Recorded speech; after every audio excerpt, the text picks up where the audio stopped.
স্বাগত দীপ্ত সংবাদে। আপনাদের সাথে আছি আমি আনোয়ারুল আলম। শুরুতেই জানাবো সংবাদ শিরোনাম। রোহিঙ্গা ক্যাম্প পরিদর্শন করলেন যুক্তরাষ্ট্রের বিশেষ দূত সার্জিও গোরে, সেবা কার্যক্রম পর্যবেক্ষণ।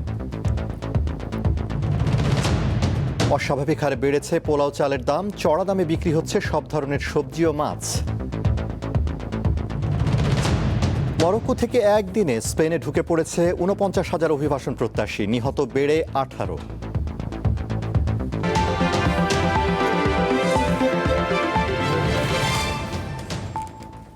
বিস্তারিত। মিয়ানমার থেকে বাংলাদেশে আশ্রয় নেওয়া রোহিঙ্গাদের বর্তমান পরিস্থিতি সরেজমিনে পরিদর্শন করেছেন যুক্তরাষ্ট্রের দক্ষিণ ও মধ্য এশিয়া বিষয়ক বিশেষ দূত সার্জিও গোরের নেতৃত্বাধীন একটি উচ্চ পর্যায়ের প্রতিনিধি দল। প্রতিনিধি দলের ঢাকায় নিযুক্ত মার্কিন রাষ্ট্রদূতও ছিলেন।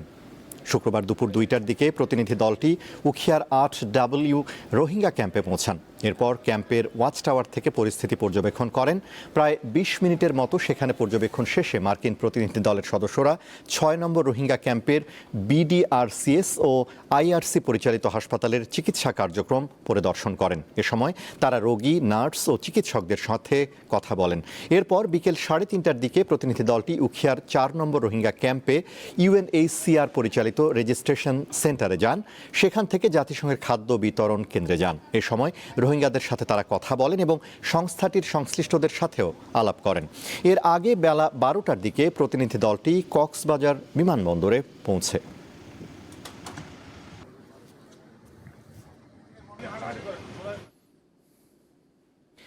ভারতের সাথে ঐতিহাসিক ছিটমহল বিনিময়ের ১১ বছর পূর্ণ হলো আজ।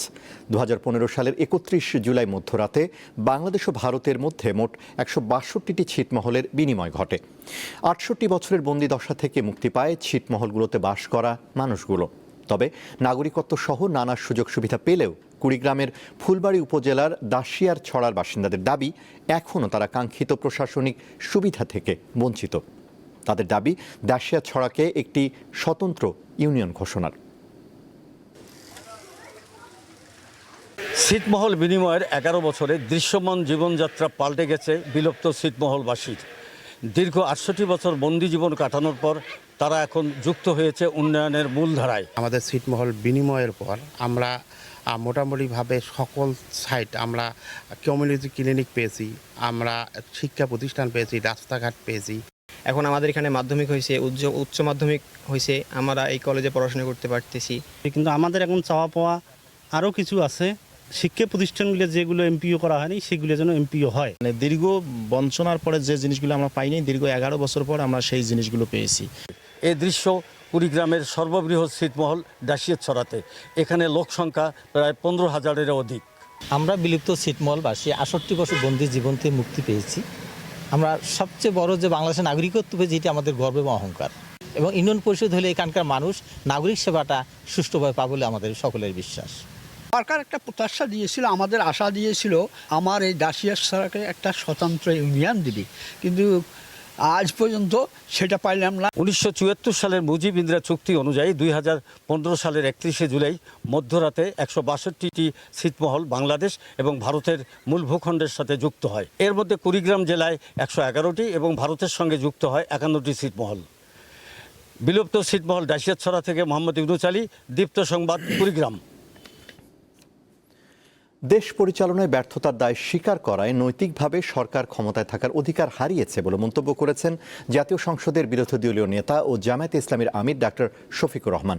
শুক্রবার সকালে জাতীয় প্রেস ক্লাবে এক অনুষ্ঠানে তিনি এই মন্তব্য করেন। সম্প্রতি বিএনপির মহাসচিব মির্জা ফখরুল ইসলাম আলমগীরের দেওয়া বক্তব্যের প্রসঙ্গ টেনে তিনি আরও বলেন, সরকারের ৫ মাসে দুর্নীতি বন্ধ হয়নি। এমন পরিস্থিতিতে সরকারের ক্ষমতায় থাকার নৈতিক অধিকার নেই। এছাড়া গণভোটের রায় বাস্তবায়ন না করলে জনগণকে সাথে নিয়ে আন্দোলনের কথাও জানান তিনি।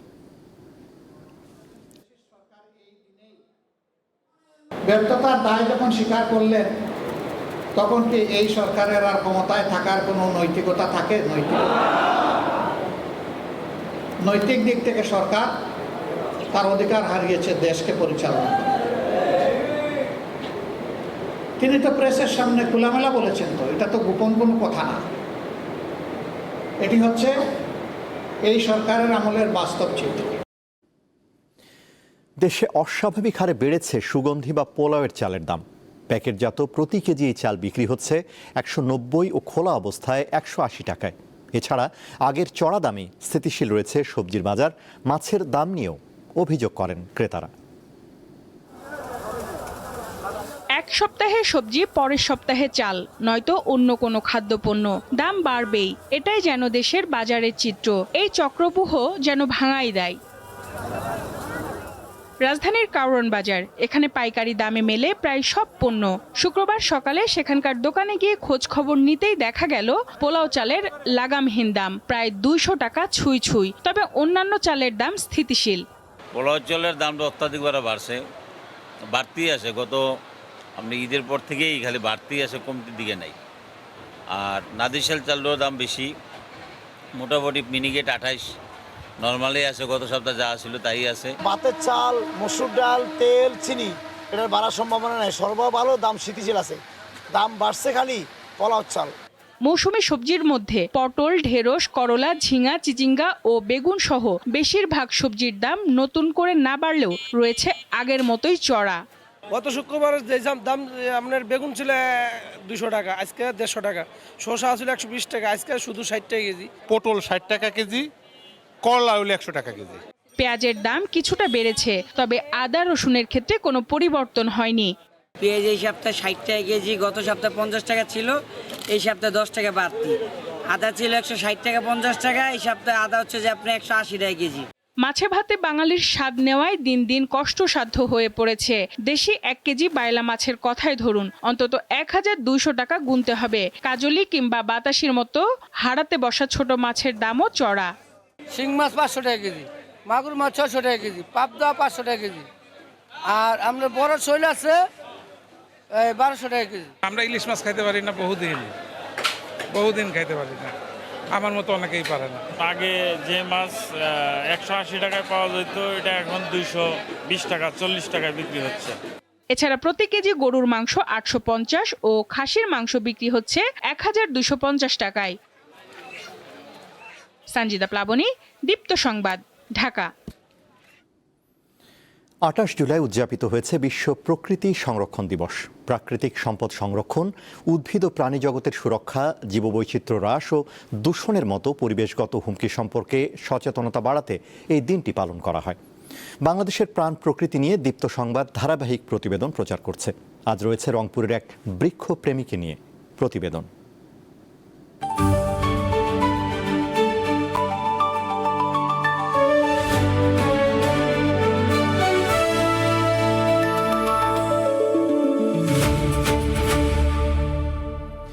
এক মুঠো ভাত নয়, এক মুঠো অক্সিজেন চাই স্লোগানে 20 বছর ধরে গাছের চারা রোপণ করছেন দিনমজুর বাদশা।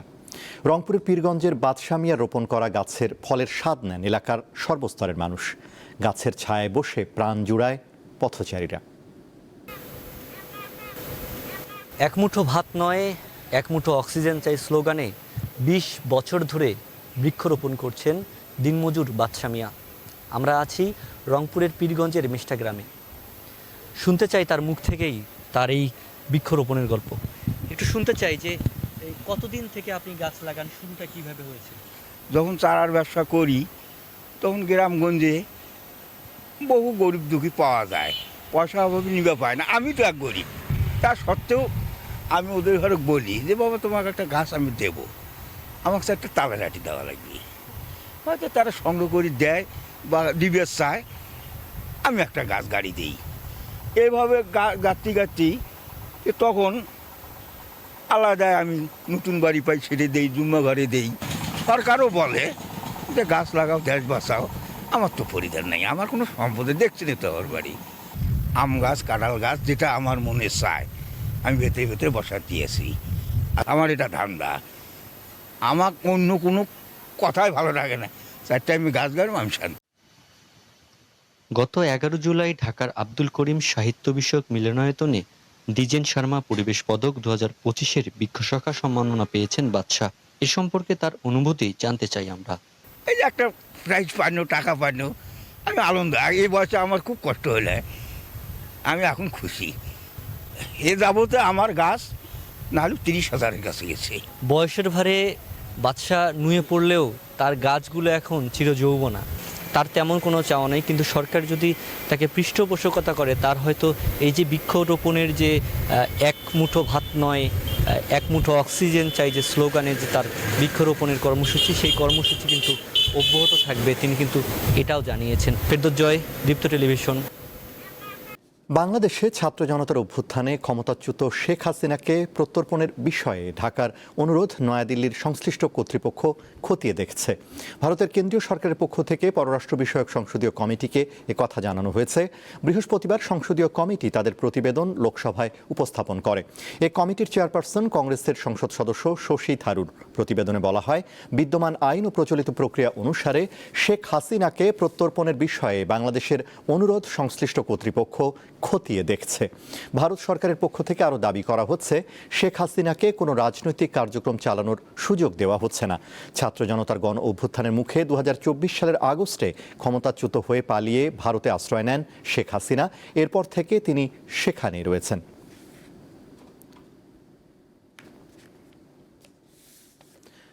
নেপালের দক্ষিণাঞ্চলে হিন্দু ও মুসলিম সম্প্রদায়ের মধ্যে সহিংসতায় অন্তত 3 জন নিহত হয়েছেন। উত্তপ্ত পরিস্থিতি নিয়ন্ত্রণে বৃহস্পতিবার সেখানে সুনসারি সহ আশপাশের এলাকায় কারফিউ জারি করেছে কর্তৃপক্ষ। এছাড়া জাতির উদ্দেশ্যে দেয়া ভাষণে সবাইকে শান্ত থাকার আহ্বান জানান দেশটির প্রধানমন্ত্রী বালেন্দ্র শাহ।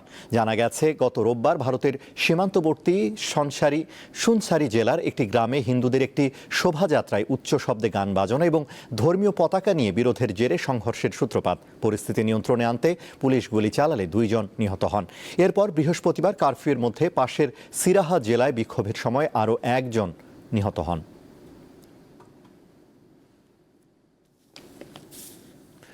মরক্কো থেকে স্পেনের স্বায়ত্তশাসিত ছিটমহল সেউতায় পঙ্গপালের মতো ঢুকছে হাজার হাজার অভিবাসন প্রত্যাশী। একদিনে স্থল জলপথে প্রায় 49,000 মানুষ ঢুকে পড়েছে বলে জানিয়েছে দেশটির স্বরাষ্ট্র মন্ত্রণালয়। অনুপ্রবেশের চেষ্টার সময় অন্তত 18 জন অভিবাসীর মৃত্যুর খবর পাওয়া গেছে।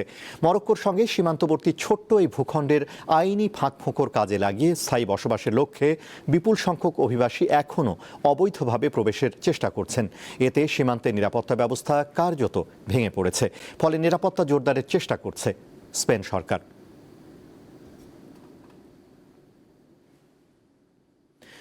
বিশ্বকাপ সহ নিজেদের টুর্নামেন্টগুলোর শেয়ার বা মালিকানা বেসরকারি বিনিয়োগকারীদের কাছে বিক্রির পরিকল্পনা নিয়ে তীব্র বিরোধিতার মুখে পড়েছে ফিফা। এরই মধ্যে উয়েফা সহ 96টি দেশ বিশ্বকাপ বয়কটের হুমকি দিয়েছে। অবস্থা বেগতিক দেখে ফিফা সভাপতি জিয়ান্নি ইনফান্তিনো জানান, এ বিষয়ে আলোচনা ও পরামর্শ প্রক্রিয়া অব্যাহত রাখবেন। ইউরোপীয় ফুটবলে নজিরবিহীন এক অবস্থান নিয়েছে উয়েফা। ফিফা সভাপতি জিয়ানি ইনফান্তিনোর বিশ্বকাপের বাণিজ্যিক স্বত্বের একটি অংশ বেসরকারি বিনিয়োগ প্রতিষ্ঠানের কাছে বিক্রির পরিকল্পনার প্রতিবাদে বিশ্বকাপ সহ ফিফার সব ধরনের প্রতিযোগিতা বয়কটে ঘোষণা দিয়েছে ইউরোপের 55টি সদস্য দেশ। বৃহস্পতিবার অনুষ্ঠিত এক জরুরি ভার্চুয়াল বৈঠকে উয়েফার সদস্য 50টি দেশ ফিফার পরিকল্পনাটির বিরুদ্ধে তীব্র আপত্তি জানায়। আলোচনা শেষে উয়েফা ঘোষণা দেয়, পরিকল্পনাটি প্রত্যাহার না হওয়া পর্যন্ত তাদের কোনো সদস্য দেশ ফিফা আয়োজিত কোনো প্রতিযোগিতায় অংশ নেবে না। এর ফলে জার্মানি, ফ্রান্স, ইংল্যান্ড, ইতালি, বর্তমান বিশ্ব চ্যাম্পিয়ন স্পেন সহ ইউরোপের শীর্ষ ফুটবল শক্তিগুলো পুরুষ ও নারী উভয় বিশ্বকাপ থেকে নিজেদের সরিয়ে নেওয়ার সিদ্ধান্ত নিয়েছে। একই দিনে নিজস্ব বৈঠকের পর কনকাকাফও জানিয়ে দেয় তারাও ইনফান্তিনোর প্রস্তাব সমর্থন করছে না। কনকাকাফের 41 সদস্যের মধ্যে রয়েছে 2026 বিশ্বকাপের 3 আয়োজক দেশ যুক্তরাষ্ট্র, কানাডা ও মেক্সিকো। চলতি সপ্তাহের শুরুতে ইনফান্তিনো ঘোষণা দেন ফিফার বাণিজ্যিক কার্যক্রম পরিচালনাকারী প্রতিষ্ঠান ফিফা ফরওয়ার্ড এন্টারপ্রাইজের একটি অংশ বিক্রি করে প্রায় $20 মিলিয়ন সংগ্রহের পরিকল্পনা করা হয়েছে। প্রস্তাব অনুযায়ী বিনিয়োগকারীরা ভবিষ্যতে বিশ্বকাপে সম্প্রচার সত্ত্ব, বাণিজ্যিক আয় এবং বিভিন্ন ব্যবসায়ী সিদ্ধান্তে দীর্ঘমেয়াদী প্রভাব বিস্তারের সুযোগ পাবে। ফিফার প্রস্তাব অনুযায়ী পরিকল্পনাটি অনুমোদিত হলে 2037 সাল পর্যন্ত সংস্থাটির 211টি সদস্য দেশের প্রতিটি ফুটবল অ্যাসোসিয়েশন $80 মিলিয়ন বেশি অর্থ পাবে। এজন্য সদস্য দেশগুলোর মতামত জানতে 19 সেপ্টেম্বর পর্যন্ত সময় নির্ধারণ করা হয়েছে এবং সাধারণ সংখ্যাগরিষ্ঠ ভোট পেলেই প্রস্তাবটি পাশ হওয়ার কথা ছিল। আগামী মার্চে মরক্কো রাজধানী রাবাতে অনুষ্ঠিত ফিফা সভাপতি নির্বাচনের আগে এই বিরোধিতা আরও তীব্র হলে ইনফান্তিনোর নেতৃত্ব বড় চ্যালেঞ্জের মুখে পড়তে পারে। সভাপতি নির্বাচনের জন্য প্রার্থিতা জমা দেওয়ার শেষ সময় নির্ধারণ করা হয়েছে আগামী 18 নভেম্বর। মোহাম্মদ হাসিব, দীপ্ত স্পোর্টস।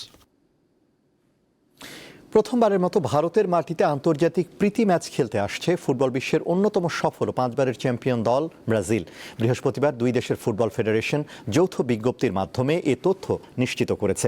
আগামী 3 অক্টোবর কলকাতার ঐতিহাসিক সল্টলেক স্টেডিয়ামে স্বাগতিক ভারতের মুখোমুখি হবে সেলেসাওরা। বিবৃতিতে ব্রাজিলের ফুটবল সংস্থা জানায়, বিশাল সমর্থক গোষ্ঠী ও ফুটবলের প্রতি সীমাহীন আবেগ থাকা ভারতের মাটিতে খেলতে পারা হলুদ জার্সিধারীদের জন্য অত্যন্ত আনন্দের বিষয়।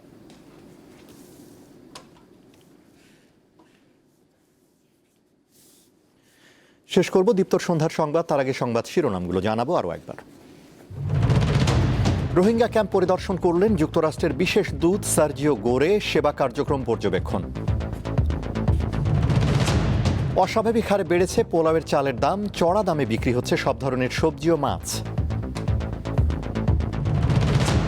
মরক্কো থেকে একদিনে স্পেনে ঢুকে পড়েছে 49,000 অভিবাসন প্রত্যাশী, নিহত বেড়ে 18।